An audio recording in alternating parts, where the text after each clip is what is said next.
How can the town prevent the negative effects of the new proposed 830G affordable housing legislation?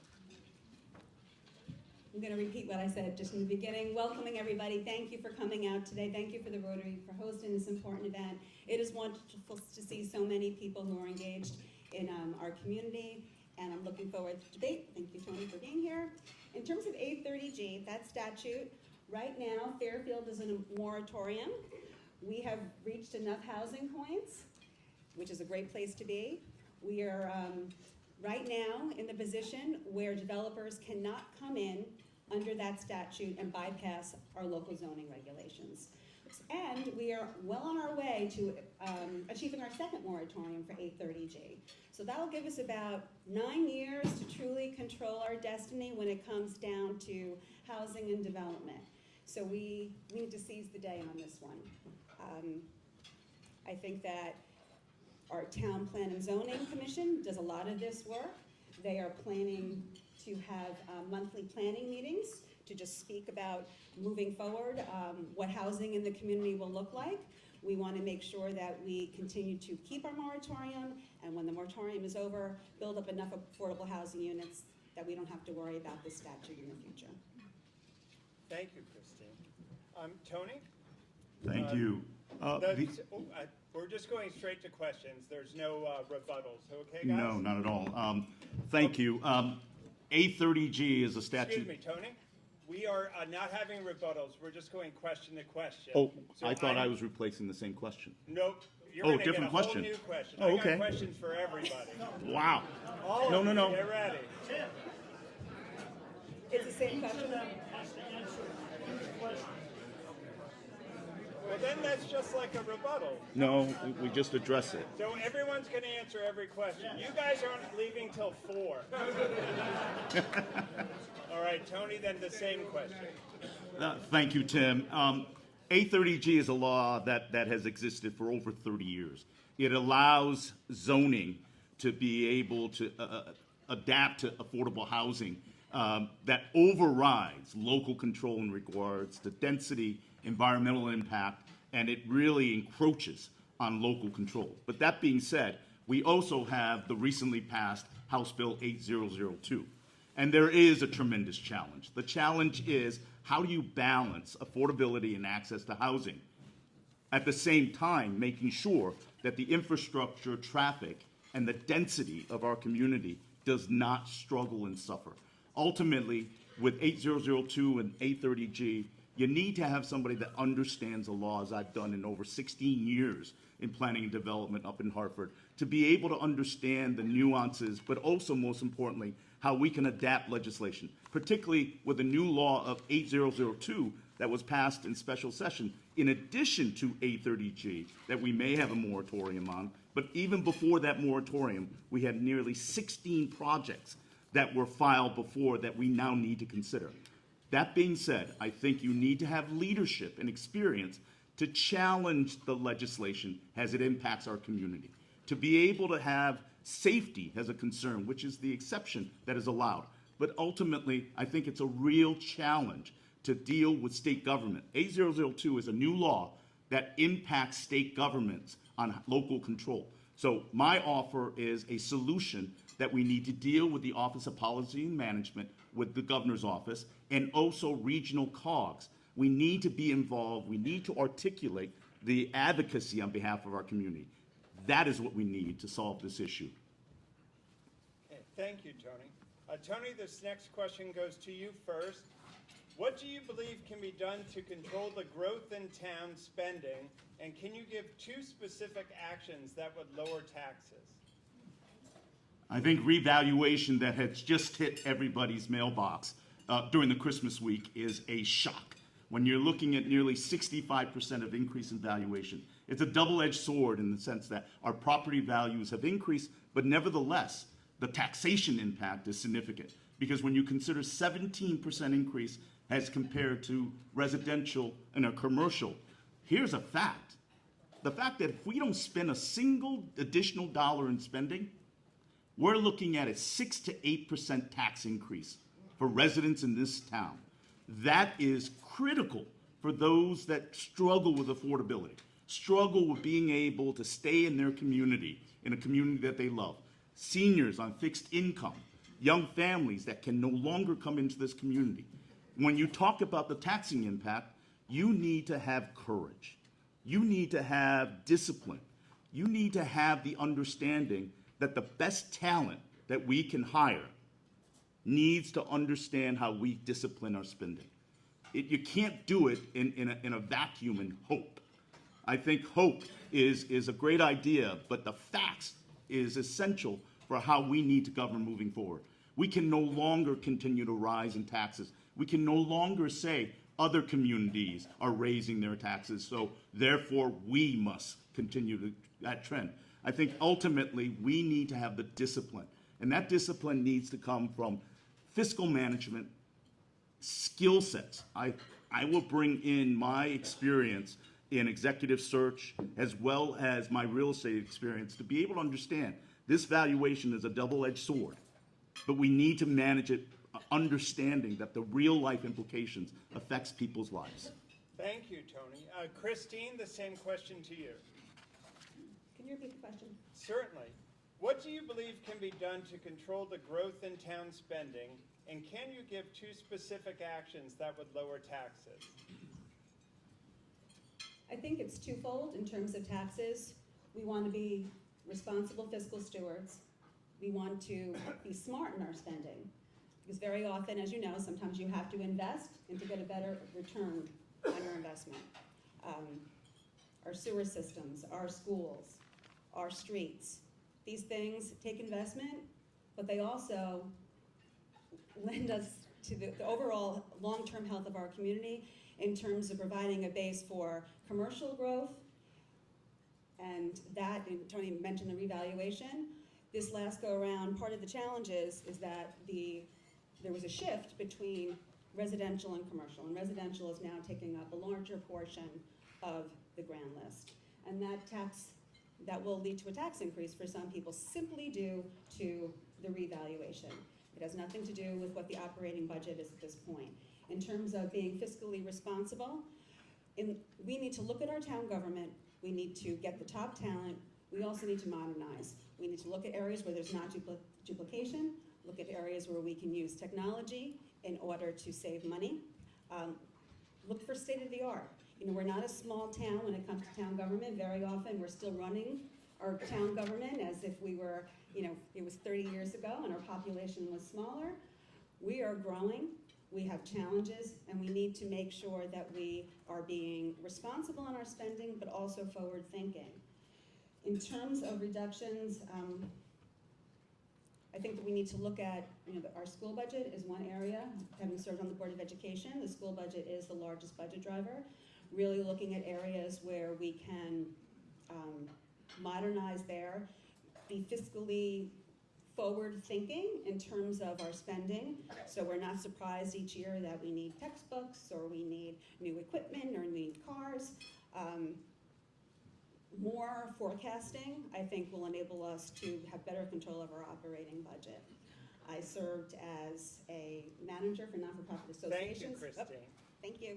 Thank you. And Cheryl, how's the sound in the back? She just moved. Everything's good? All right, thank you. This next question is for Christine. How would you reduce the polarization of local politics to the betterment of the town? I've served in elective office here in Fairfield for 8 years. 6 as the chair of the Board of Ed, chaired that board for 4 years, chaired that board during the pandemic, one of the hardest times that our community and the world has ever gone through.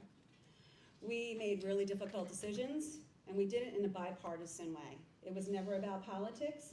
It was about bringing people to the table and keeping the focus where it belongs on our community. And I've taken that spirit of collaboration to every, PTA, Girl Scout meeting, non-for-profit association I volunteered for, and the Board of Selectmen.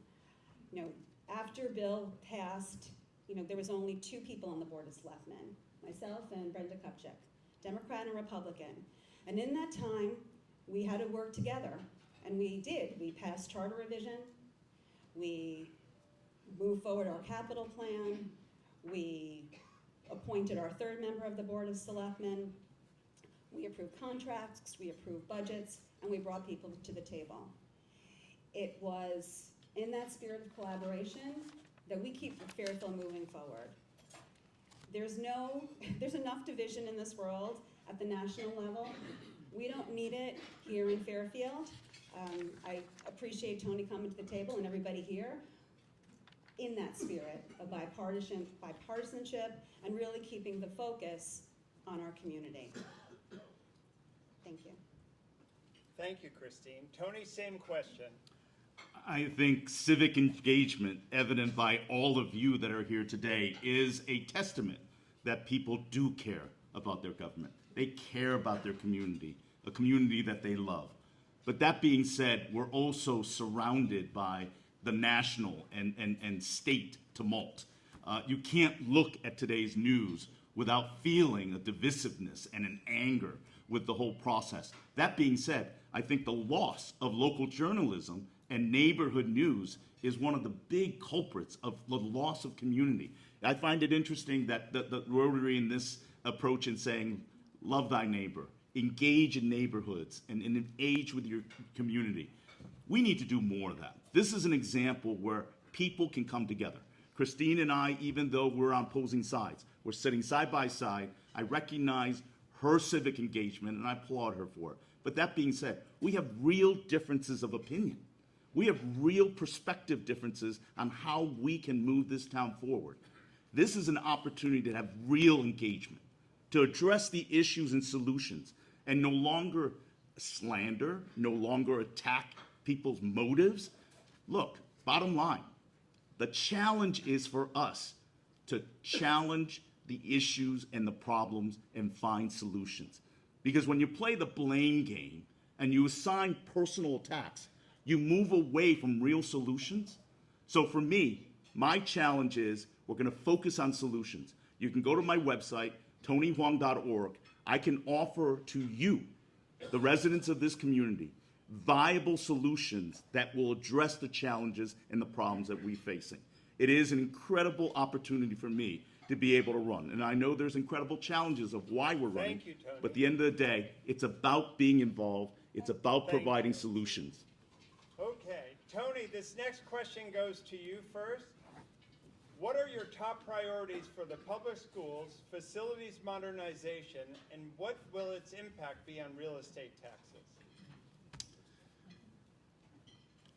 Education was one of the reasons I got involved in civics. I got involved in public service. Our kids' education was fundamental with why we chose Fairfield. That being said, when it's nearly 70% of our town's budget, we need to have a keen eye and address the issues diligently, professionally, and factually. But that being said, education is the foundation of our community. It is critical to allow every child to succeed. So that being said, I think we need to really understand how we address this issue. We need to collaborate with the Board of Education, the superintendents, the Board of Finance, to really assess the issues and look at the facts and not look at the fallacy and the imagery of why we have to provide more money for education.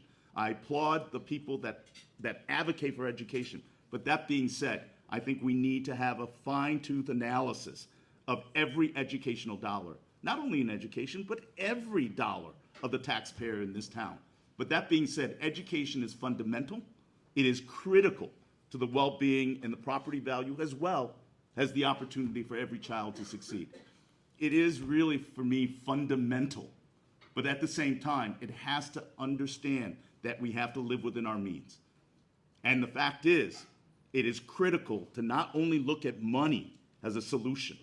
We need to have great teachers. We need to have great environments that foster a learning experience. So one of the points that I've made, and one of the things that I've done as state senator, is support an exceptional student experience, addressing the mental health impact post-COVID, as well as the learning loss that had occurred, being able to understand that learning is a lifelong passion.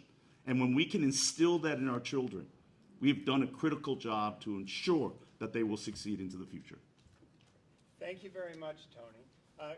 Christine. Now we're going to go to the same question to you. Would you like me to repeat it? Sure.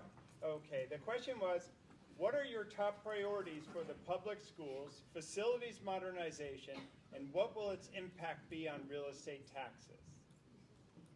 Well, as a former Board of Ed chair, this one is near and dear to my heart. I got involved in public service, so future generations of Fairfield's children would have the same amazing opportunities that my children have had. And I'm happy to say that I got involved probably 15 years ago advocating for Dwight Elementary School, concerned about the air quality, the bathrooms in that building, and in the last few months we've been able to move that project forward. I think it's really important not to kick the can when it comes down to modernizing our facilities. You know, if we had made the investment, and this not only school facilities, all town facilities, penny wise, pound foolish, we're feeling that, I think, in some of our school projects. If we had made the investment years ago, we may not be in the situation now where we're building a new school. I do think, I support that though, because as you say, our schools are the backbone of our community. Many of us found our first sense of community in our children's schools, but we need to be forward-thinking in what education looks like for the future. Our children deserve to be educated in safe, enriching environments, air quality in our schools, a passion for me when I was on the Board of Education, even before we had to deal with the pandemic. Improved air quality is good for the people in that building. It's good for the building itself in terms of being responsible fiscal stewards for those town assets. We know what water damage can do. We've paid the price at McKinley and other schools. So I think that if we invest sooner rather than later, we'll save having to spend money at a higher price point years down the road. And our teachers, proud that I've supported increase to their salaries over the years, and our paraprofessionals, because they really are the ones that are the heart of our schools and at the heart of all that we do.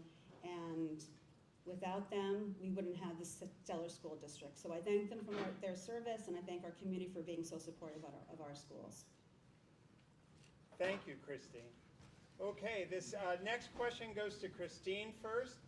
And I'm going to ask it to you slightly differently than I will ask it to Tony, just the way the question's formatted.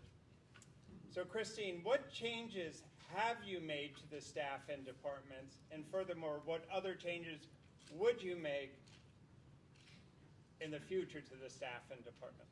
Town hall. So I wasn't expecting to be First Selectman, so did not have the benefit of a transition team and having a year to prepare. Since arriving in my current position, made a change to the Human Resources Department. We've welcomed a new risk manager. We've welcomed a new director of DPW.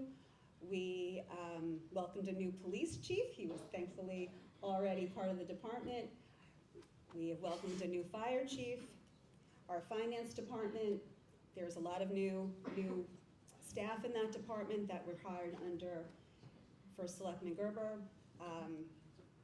Right now, in terms of additional staffing that I would hire, my priority is just getting the finance department of the town fully staffed. There are positions that have been open for a year, some of them. Hiring in municipal government has been a challenge.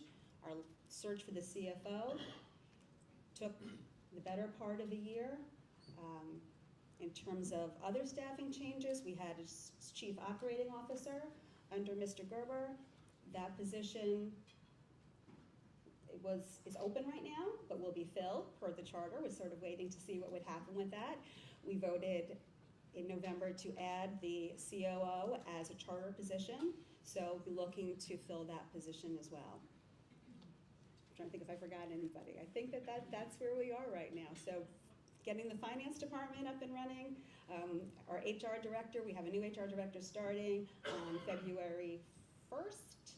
So that's coming up, and obviously we'll have to wait and see what comes from the Board of Education budget in terms of needs for their staffing as well. Thank you, Christine. Tony, what changes would you make to the staff and departments? I think the first thing is to fully understand the organization and its impact on service delivery in our town. That being said, my background in labor relations from Cornell was an important part of understanding that labor contracts need to be done in a timely basis. The fact that we have our police chief and our fire chief that have been in office for nearly since September still do not have a contract. That is an important risk to how this town operates. Secondly, our labor contracts with our first responders in the fire and police still has not been finalized. Again, labor relations is critical from a staffing and a public safety concern. Secondly, when you're looking at losses of over 100 years of experience and service in our finance department and over a year in being able to hire someone, I will offer to you my background in executive search, understanding staffing challenges, but also being the biggest advocate to sell what is so fabulous about Fairfield in recruiting talent, not only from this region, but nationally, because Fairfield deserves that. Fairfield is a wonderful place that people should come and not work. But that being said, we need to have vision and leadership to advocate why Fairfield is why the best talent want to come and work. We haven't seen that yet. And I appreciate that there are challenges, but one of the things that I've done in trying to prepare for this is trying to find an organizational chart to really fully understand the span of control and how this organization in this town needs to deliver critical services. I can't find it. There's no transparency and accountability to deliver the critical need to staff, to fully understand the impact on delivering critical services. And that ties into the fact that if we don't know how we manage our human resources, then we're not going to be able to have a disciplined budgeting. So for me, it is all about understanding the organizational structure and the need to be able to have an organization that is efficient. Thank you, Tony. This next question goes to Tony first. Tony, as first select person, what town policies would you want to change?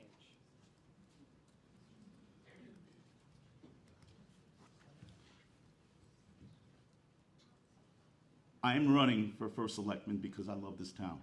But I've also seen firsthand, as a representative for over 20 years serving this town, that there are tremendous challenges, from a fiscal challenge of the state and federal budgeting process, but also the affordability for residents, not only on taxes due to revaluation, but also utility costs, and the ability to really foster growth and prosperity in our community, not only for young families, but for empty nesters, for our seniors, for entrepreneurial businesses. The bottom line is, I think the most important thing we need to do when you see the variances between commercial growth of nearly only 17% to property, personal property is 64%, we need to do a better job in economic development. We are at a 10-year point when this town, the pride of this town, lost General Electric.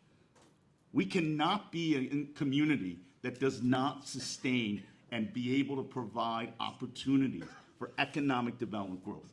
We're not talking about simple entities that are here and there.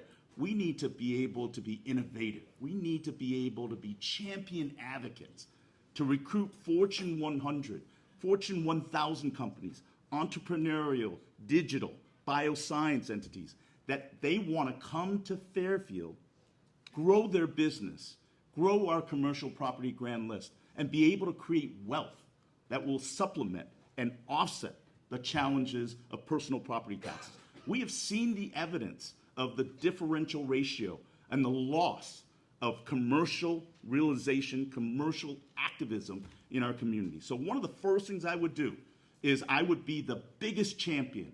I would go travel around not only the state, but throughout this entire region and say, Fairfield is a place that you want to be able to build your business and settle your family. Thank you.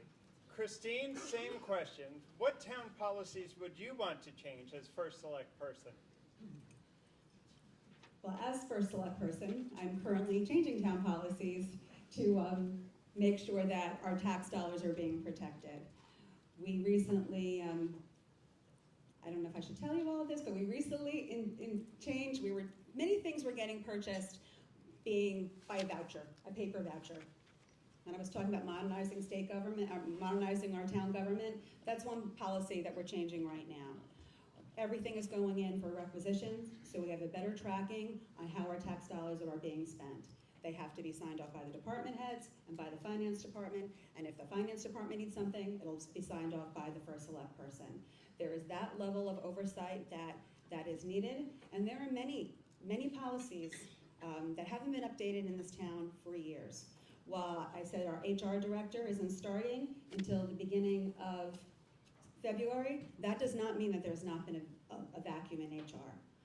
I have brought in somebody, an HR advisor, with over 40 years of experience in town and state government. He has written books about labor relations, written many policies, and he has spent the better part of 6 months helping us write a technology policy, an employee handbook, things that you would be shocked, I was shocked, that we didn't have in place already.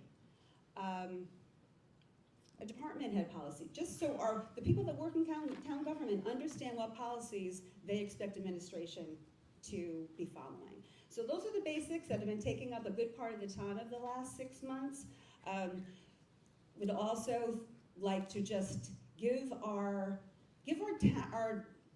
employees more time to maximize their talents. So going back to modernization and relying on technology where we can, I think that would be something I would look at. So we have incredibly talented people working for this town. Want to give them the time to put that talent to work for our residents. That'll save us money and it'll give us a better product. We don't need to go looking all over the state and the country. We have amazing people working here each and every day. They are the ones that keep this town moving forward. Thank you.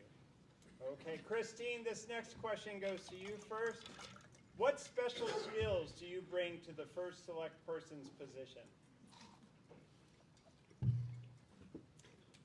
I think the importance of listening, appreciating the talent that you have, realizing that different perspectives are important. My professional background was in project management and management consulting and association management. So I'm a person that brings people together. It's not really about the politics or the power. It's about the collaboration and working together on behalf of the people of this town. One thing I've learned in the last 6 months is, as I said, that we have got great talent here. Recognizing that talent, finding ways to maximize that talent, I think that is listening. Simple things, making people feel appreciated and heard, realizing that everybody, from the person that plows your snow to the CFO, offer valuable information and insights that are needed to keep this town moving forward. Have the financial background, worked, as in a small boat club part-time while I was raising my kids, did budgeting, have that background, but realize that from a leader, very often, if I'm not willing to do it myself, I'm not going to ask somebody else to do it. I will lead, but I think it's also really important to lift people up. And that's what I've brought to the position in the last 6 months and want to keep moving forward. In terms of open contracts, understand that that's a work in progress. We want to do what's best for our employees, but we also want to be fiscally responsible because human resources is the biggest driver on the school side and on the town side. We are a community that's run by people, so we need to be fiscally responsible when we're negotiating those contracts. Thank you. Thank you, Christine. Tony, same question to you. What special skills do you bring to the first select person's position? I think it's an opportunity to fulfill and to leverage the 20-plus years of experience of being active in the community. I have been there. I have always been there as a resource, as an advocacy point in our community. And I think it's important to understand we need to get out of the office and walk up and down Main Street to hear the real concerns of the people that are struggling to make ends meet. Affordability impacts different people in different ways, but nevertheless, if you're walking up and down Main Street, you see our seniors and fixed income and their inability to be able to meet rising taxes, to meet their healthcare costs, and to be able to have the quality of life to stay in a community that they helped build. And when you look at young families that can't look at this community and have to look elsewhere, we lose that talent. I think ultimately it is about an ability to be involved in the community, to hear from a wide range of people, because we have been there. We have always been there for our community. And I think it's critical that in public service, we don't stay in our office, we don't talk about the national rhetoric, but we're walking up and down Main Street. I will never, ever apologize for advocating and being present in our community. I want to be the biggest cheerleader, the biggest present in being able to let the people of Fairfield and Southport know that I am fighting for them. And I think it's important to understand it's a special skill. It's a skill that is based on passion, resiliency, but most important of all, wanting to make a positive difference and not talk about rhetoric, but about realism and making a positive difference in people's lives. Great. Thank you. Tony, you get this next question first. What are your top priorities for policing, crime prevention, and addressing issues such as public safety? Would you look to increase or decrease the budgets of the police and fire departments? As I said, public safety is a critical part of government, from the state to our local governance. Our police, our fire, our EMS, and our dispatch do a tremendous job. They're the class of this state. But when we don't address the necessary nuts and bolts of contracts for our chiefs, contracts for the labor union, and their dissension and uncertainty, we impact morale. We impact the public safety focus of our community. So the first thing I would say is we would go into the negotiating table, address the issue, make sure that the leaders, the chiefs of fire and police, have a contract so that they can lead without worries and risk. So that's the first thing. I think the second part is the laws that we make in Hartford impact how our police do their work. The police accountability bill that removed qualified immunity. Let's be clear. Let me be perfectly clear. Fairfield, Connecticut is not Minneapolis. And we should practice our policies based on the engagement of our law enforcement that are integral partners in our community. At the same time, we also need to understand that public safety is not just about crime and punishment. It's about the sense of privacy. It's a sense of safety. I can't tell you how many houses I've gone to in the past 5 years that no longer have simple doorbells and people don't answer anymore. We're proliferating with rings and safety precautions. People are now forced to be worried about street takeovers. So let me be clear. I will support our first responders to ensure that public safety is never, ever at risk for the residents of this town. If that means staffing, if that means we give them the best equipment to do their job, I will focus on that and deliver. Thank you. Christine, what are your top priorities for policing, crime prevention, and addressing issues such as public safety? Would you look to increase or decrease the budgets of the police and fire departments?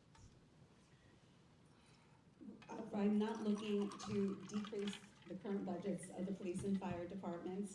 Have been meeting with the chiefs. Fire chief currently has a contract, police chief. I want everyone in this room, we're working on those, and they are absolutely amazing partners. And my priority is supporting them in their work. They're new chiefs. They work together.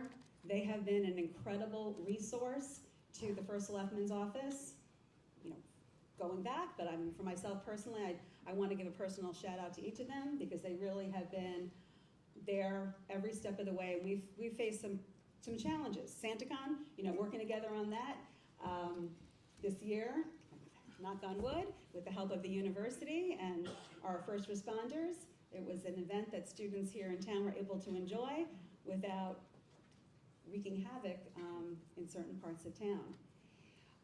Agree with Senator Hwang in terms of right now, technology is important for the police department. There's an Axon contract. We were going to bond it. It's going to be in the operating budget. That's going to come with a significant cost driver. We're in the midst of negotiations with both unions But equipment is also important. We're made a capital investment in our fire trucks. We are in the midst of doing a renovation on the police department. We took a tour there last Friday. We're there for Law Enforcement Appreciation Day. Hasn't been renovated in years. Our fire departments. I encourage you to stop by some of these fire departments. Dire need of renovations. Can't even fit the vehicles in some of them. So I'm not looking to cut, looking to the police and fire chief and emergency dispatch to lead the way. They are the experts in this field, and so appreciative that we have top talent leading the top departments. Thank you. Great. Thank you. All right, Christine, name 2 or 3 ways you would increase the town's commercial tax base. Fairfield has a cultural arts district, which is so exciting. State designated.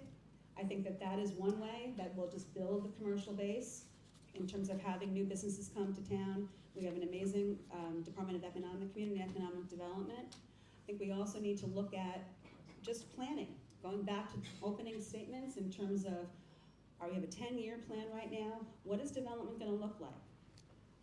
What are businesses looking at? Making those connections with the business community. We talked about GE. Well, office parks, big office parks are no longer a thing. Even office buildings, commercial space are no longer a thing. Things are changing, so we need to be forward thinking. We need to bring experts to the table. We need to make our downtown continue just to keep it the vibrant place it is. And we also need to appreciate that our commercial corridors are aging. We need to look to the east and look at ways. We have an aging just infrastructure in certain areas of town. We're doing improvements there. So we need to not be reactive, but be proactive in our planning in terms of identifying new businesses to come to town and having the space to build those businesses. Looking to the east, working with TP&Z, working with our residents, hearing what is of concern to you, reaching out to the business community during various professional associations, looking how business is changing. Do we want retail? Do we want more office space? Housing, we talk about tax revenue. The Alcho building is bringing in about as much tax revenue as GE did. We may not like some of these developments, and thankfully with 830G, we now get to control our destiny, but they are also a source of tax revenue. So I think that as we talk about having a more diversified housing stock, looking at businesses, we need to decide, really take local control and decide where we want these businesses to be and how they're going to shape our future. I've got the card. All right, thank you. Tony, please name 2 or 3 ways you would increase the town's commercial tax base. It is absolutely essential that we increase the commercial tax base, if nothing else, to create a sustainable and a balanced tax base, but also to ease the burden on our personal property owners in this town of Fairfield. We're going to see that and feel that pain. I think the first thing I would say is I would convene an economic roundtable that would include individuals that have built businesses, that have hosted businesses, like Bob Sinto, like William Ravis, and some of the most brilliant minds that we've been privileged to have choose Fairfield to be a place to live. I would set up an economic development roundtable to bring the best of the best, to bring them on board and learn how they have succeeded. The second thing I would do, as being a former member of the Governor's Workforce Council, talk to the companies. I want to compliment Governor Lamont in bringing Infosys, one of the largest technology companies, to Hartford because of relationships. I think we, as I said before, as a chief executive of this town, I will go to wherever we need to meet the CEOs of Fortune 1000 and entrepreneurial companies to be able to say to them, look them across the table and say, I will help you succeed. Come to Fairfield. I think the other critical part is looking at the industries that are going to be the fulcrum of change in the 22nd century. To look at digital, to look at bioscience, to be able at low maintenance from a standpoint of impact to our environment and infrastructure, but at the same time, bring high-level paying jobs. I think the other critical part, we need to utilize our workforce and talent pool. We have 2 great universities in Fairfield, Sacred Heart University in Fairfield. We need to partner with them and channel the technology, the innovation, and the curriculum design that understands that the marketplace is changing. But we need to create an opportunity to partner and collaborate. So I will be the chief advocate going wherever I need to say to the world that Fairfield is a great place for you to be. Thank you, Tony. This next question goes to you first, Tony. Where do you see overdevelopment in town, and how do you control it? As I said, 830G is a law that is over 30 years in the making. It had a noble goal to address an accessible and affordable housing. It has not worked. Now we have a new law that adds to the 830G requirement in regards to having the state and regional councils dictate what the town of Fairfield will need to do. You're overriding personal property, you're overriding zoning density, you're overriding environmental impact. The reality is we have violated people's sense of their property ownership.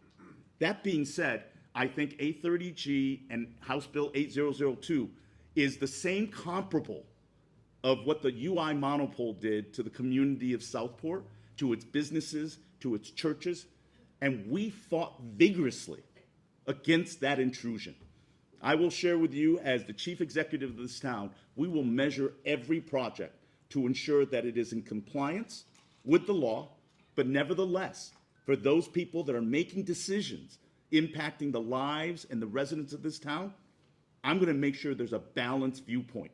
I've done it for 16 years. I will continue to do so. I'm not going to say no on everything, but I will assure you, some overzealous development that encroaches on personal property rights, community rights, as well as environmental impact, will have the strongest opposition for me to challenge to make sure that you are respecting the residents of this community, the property holders of this community.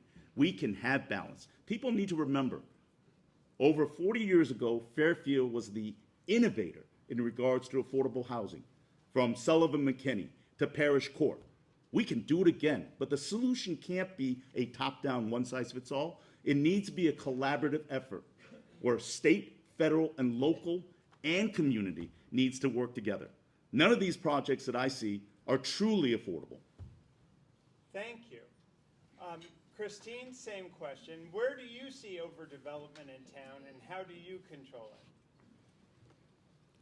I think that we're seeing overdevelopment in our downtown areas, beach area right now, and I think that we control it now that we have the moratorium for 830G by not saying no to everything, by leaning on our TP&Z, by looking at our 10-year plan, by engaging with developers, by extending our commercial corridor, by looking at the Black Rock train station as an opportunity for growth and to build a new neighborhood. I think that we also need to look in other areas that are looking for redevelopment. It's not necessarily new developments. I mentioned earlier, our housing stock and our commercial stock in parts of town are aging. That provides a huge opportunity for mixed use, maybe residential on one level and commercial on the bottom. Not high rises, but smaller. Building new pockets of community across Fairfield. So not all of the developments in one part of town. I think that we need to expand it, but we need to expand it on our terms. And I think that that has been the challenge for decades. We haven't done it on our terms. Now is the moment. Now is the moment. We talk about affordability. You know, I moved here in my late 20s with my husband. We started our family here. I've got a daughter that's getting married. I would love for her to be able to afford to live here, and she's working and her fiance's working. I want to be able, this town to be a place where people can come regardless of how much they earn and where they are in their life. I want to be able to age in place and retire here. I want to have diversified housing stock. Not everybody needs to live in a 4-bedroom single-family home. I want to have housing so our police and our firefighters and people that work in town can actually live in the community that they serve. That's going to require conversations with all of us. All right, thank you very much, Christine. Christine, this next question goes to you first. Please cite 3 specific items or actions you took in 2025 to better the lives of Fairfielders. In 2025. Well, as a member of the Board of Selectmen, approved numerous capital projects that are going to just keep, from sewer lines, so you'll be able to flush your toilets, approved a town budget that funds our police department, our teachers, our recreational opportunities. And I think that I walked into this job in 2025. And this was not something that planned for. Bill Gerber, that last week in June, wasn't feeling well, was pestering him to go to the doctor. He called me on a Saturday. You'll be happy to know I went to the emergency room, but I've got bad news for you. You're gonna have to run the town because I have a brain tumor. And it was not, I didn't even give it a second thought about what I needed to do, needed to step in and serve. And that's what I did, and I think that overall we've gotten a lot of stuff done in the last 6 months that for the betterment of our community. And I hope you feel it. And I hope that if you don't, I hope that you know that my door is always open and you can call me, we can have a conversation to make it better. Specifics, Dwight Elementary School, we mentioned it. We mentioned improvements to our water treatment and control authority, improvements to we have a master flood and erosion plan, so looking for coastal resiliency and riverines. We secured funding for an adaptive recreation center, so children of all abilities will have a place to gather and grow and learn. Our senior center, spending a lot of time there. I've had great conversations with them about what they want for the future. All right, thank you. Tony, same question. Please cite 3 specific items or actions you took in 2025 to better the lives of Fairfielders. First, I have the incredible honor and privilege to serve as a state senator, and I appreciate the trust and the confidence of the voters of Fairfield and Southport. The 3 specific actions, one is I chose to run for First Selectman. We have an engagement of over 200 people that care about what is happening to our town. To have an opportunity to have a vote, to be able to have their voices be heard, to make sure that issues that are relevant to them is not put aside as business as usual. So that's the first thing. And trust me, I have endured slings and arrows and challenges to my motive. Plain and simple, it's a terrible tragedy that occurred. But let's be clear, the people's voice, the people's ability to live in this town cannot wait 2 years. Number 2, we also gave people a voice in challenging the utilities. We have challenged utilities in regards to the unsustainable rate increases. We have overrode UI and its monopole in working in a collaborative bipartisan basis to pass language that gives a greater voice to people in the siting council impacting their communities. I'll do the same thing on A30G and A002. I've shown that we can work together on this.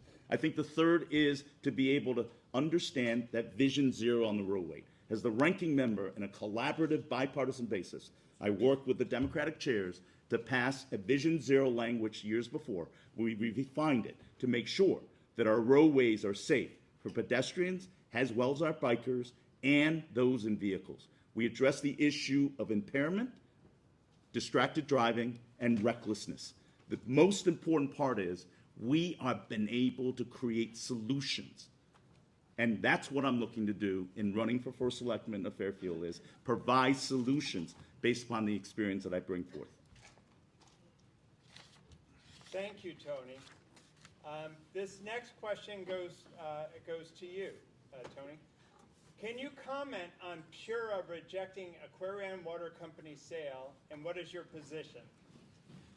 As I said before, Aquarian is a division of Eversource, and Pura had rejected a over 35% rate increase, which precipitated this change.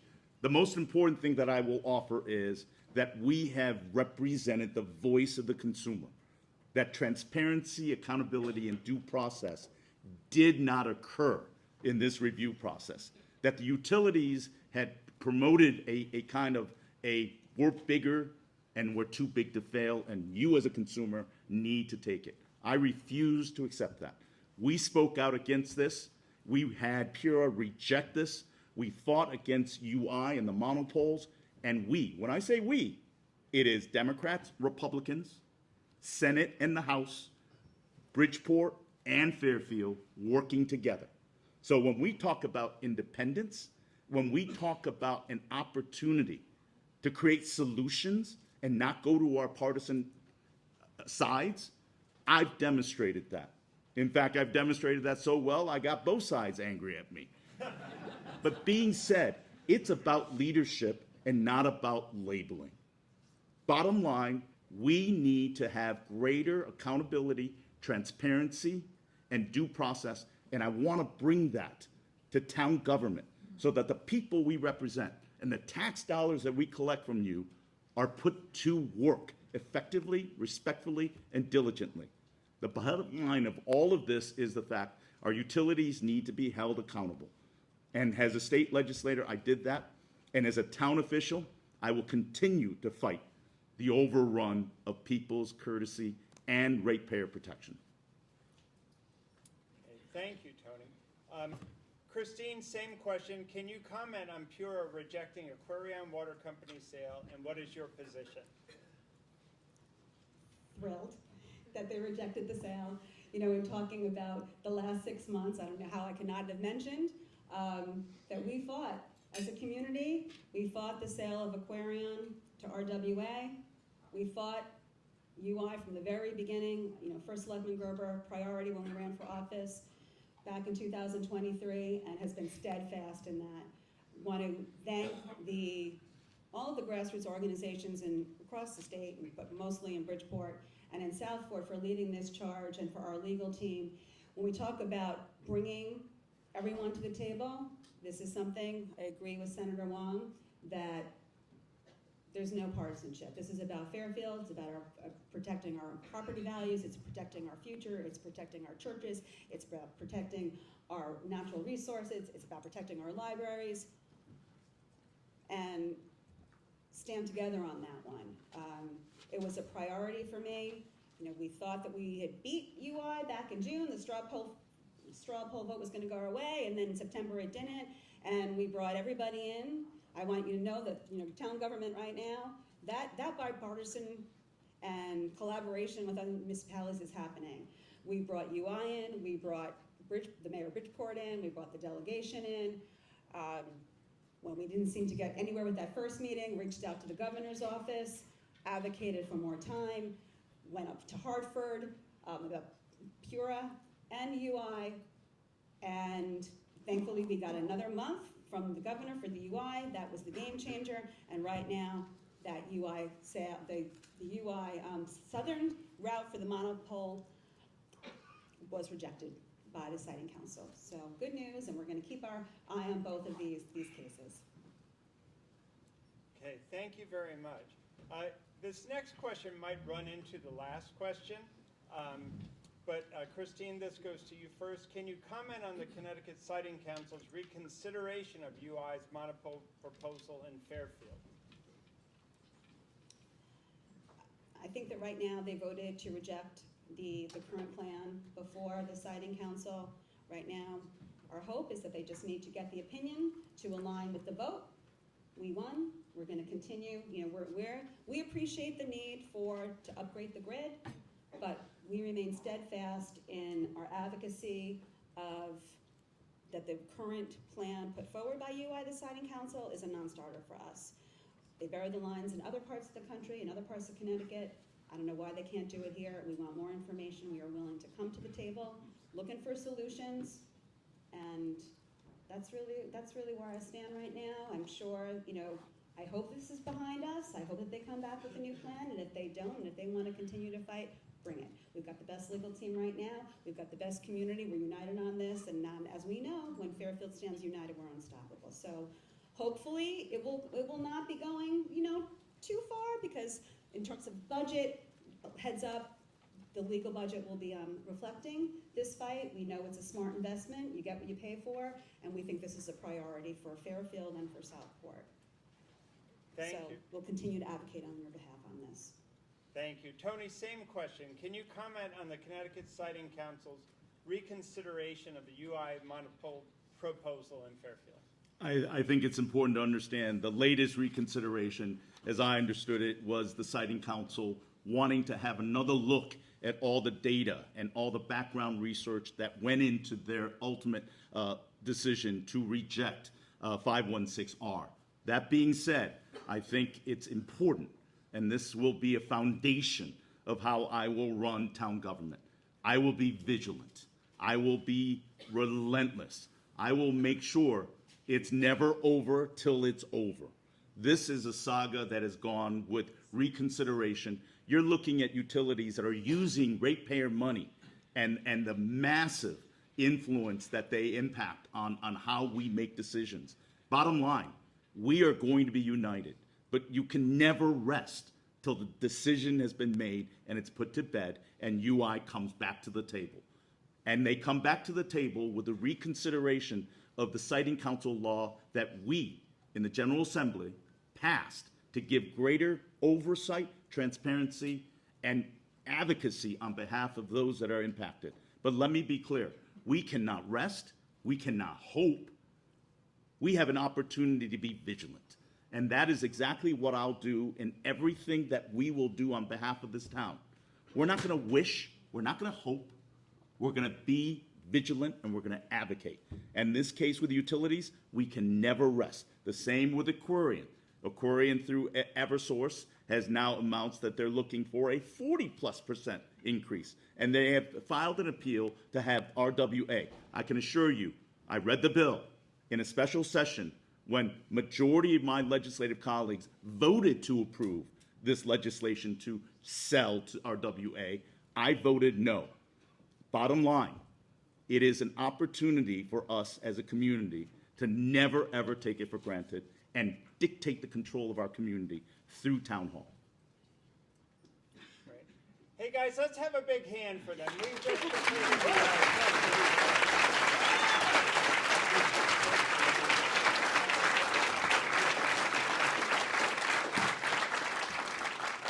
you guys both did really great. With the coin toss today, it was decided who would have the closing statements first. Tony won that coin toss, so he will do. I lost that coin toss. He lost that. I won all the coin toss. She did. She did. So anyways, Tony, you have the opportunity for your closing statements. 4 minutes. 4 minutes.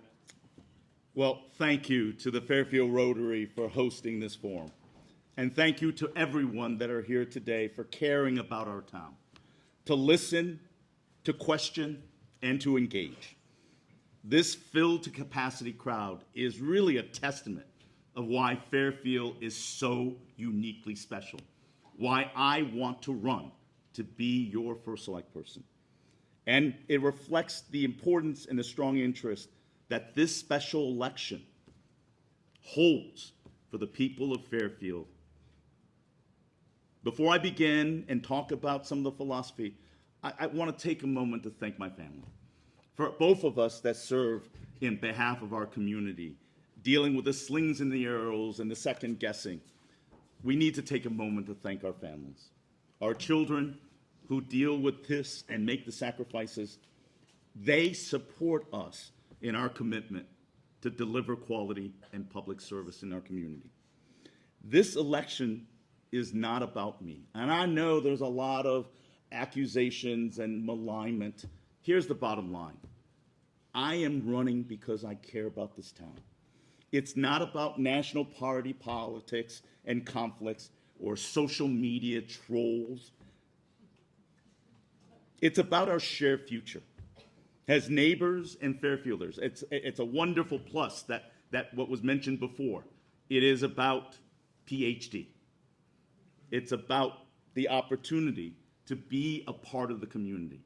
And it's appropriate that we did the 4-way test. Have no mistake at all. I am receptive and I'm willing to endure challenges and criticisms on my decision making. But you do not challenge me on my character.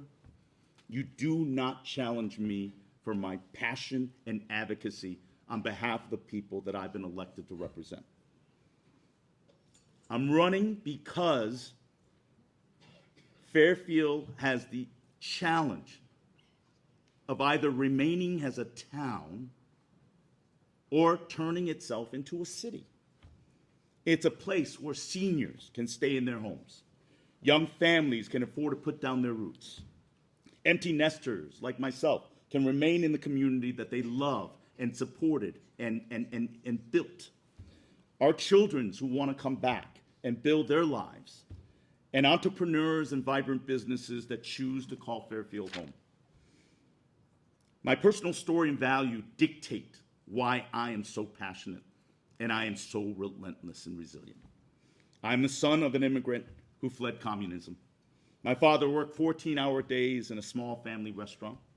We lived in federal affordable housing, struggling financially, but we were taught, and I believe with every fiber of my being, that hard work, education, resilience, and a determination that the American dream is possible for everyone, and that we can change lives and make a positive difference. And when we have succeeded, we have an important responsibility to give back. But for the grace of God go I. We need to remember. It's 4 minutes, sir. 3.5. Oh, I'll just give you half minute more. that already went 4 minutes? No, it is. I'm just giving you 30 seconds. 30 seconds. 4 minutes. I'm going to keep going. I mean, Sorry. so again, I've never stopped believing in those values, and they still motivate me to work, to serve, and to aspire. My father taught me, you don't just complain about problems, you roll up your sleeves and you solve them. For more than 20 years, I've been there for our town and for my neighbors. I've been someone you can call when you need help. I've been there when people need someone to listen and carry your voice. You have trusted me to be your neighbor, to be your state representative, and your state senator. I've always been there for you and our community. That trust and community connection is the greatest professional honor in my life. In Hartford, I've earned respect not only for always being able to work together, but I'm not always a yes, because I do my homework. I ask tough questions. I build coalitions across party lines.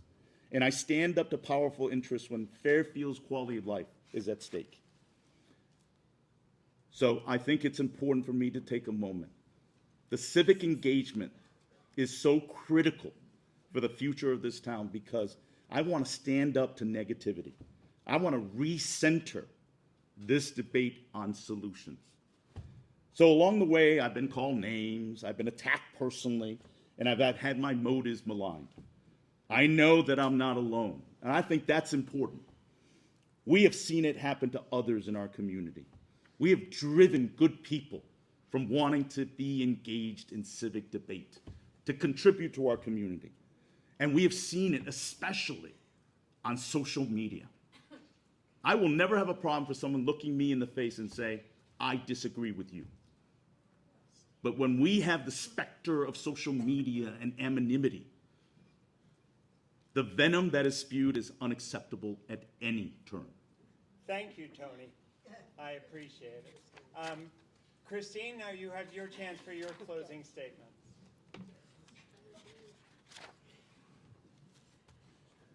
I would again like to thank the Rotary for hosting this forum.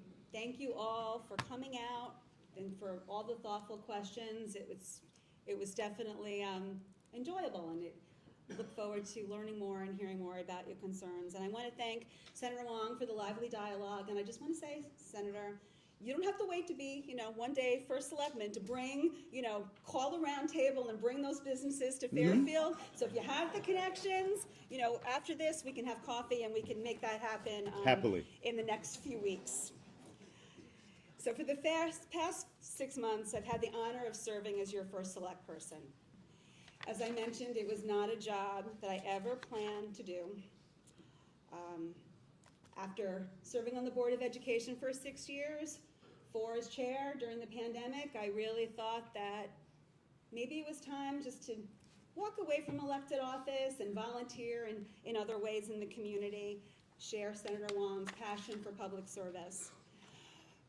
But then Bill Gerber called me and, asked me to run with him for the Board of Selectmen. Believed in him, and it was an honor to run with him. We ran on the slogan, Better Together. We complemented each other, and we knew that as a community, we were better when we came together. And we knew that we were better as a community when we reached out and we relied on organizations like the Rotary, when we engaged and brought more people into town government on appointed boards and commissions. We were having more voices at the table, and that was important. I stepped into the role of first select person under the worst circumstances. When Bill asked me to serve as acting first selectman on his first day of office, I would never, ever in a million years thought that I would end up here. And I'd give it all back just for him to be back with us. He asked me to serve as acting when he was hospitalized. I was hoping it would only be for a few weeks, a couple months, and within weeks he was gone. I'm asking for your support in the special election so we can not only finish what Bill and I started, working on bringing more people to the table, working on building safer streets, investing in our infrastructure, looking at a creative way to create commercial corridors, keeping our downtown vibrant, bringing more culture to town, continuing to invest in our public schools. Because we know they're the backbone. The backbone, them and it's the schools and our small businesses, backbone of our community. But I also want to work with you to chart a new path forward for Fairfield. Now is the time. We talked a lot about 830G. I'm going to keep on saying it again. Right now, we don't have to worry about that right now. We have to look to the future. As former chair of the Board of Education and the current first select person, I have a proven track record of making the tough decisions, elevating the civil discourse, and bringing people together to get things done. Not afraid of making the tough decisions, and even when they're unpopular. I've had some, slings at me over the years on social media as well, Tony. Yeah. Part of serving, you get tough skin, but you do it because you're leading with your heart. Our families. Our families. Together, we have accomplished a lot in 6 months. We revised our charter. Give a shout out again to Select Person Kupchik for her help in that. We stopped the UI monopole project and the sale of Aquarian from moving forward. Community made that happen. We are moving forward with building a new school on the Dwight campus. We secured grant funding, which will help make our streets safer for all and build our downtown and support our small businesses. Thank you, Christine. I appreciate it, and thank you, Tony.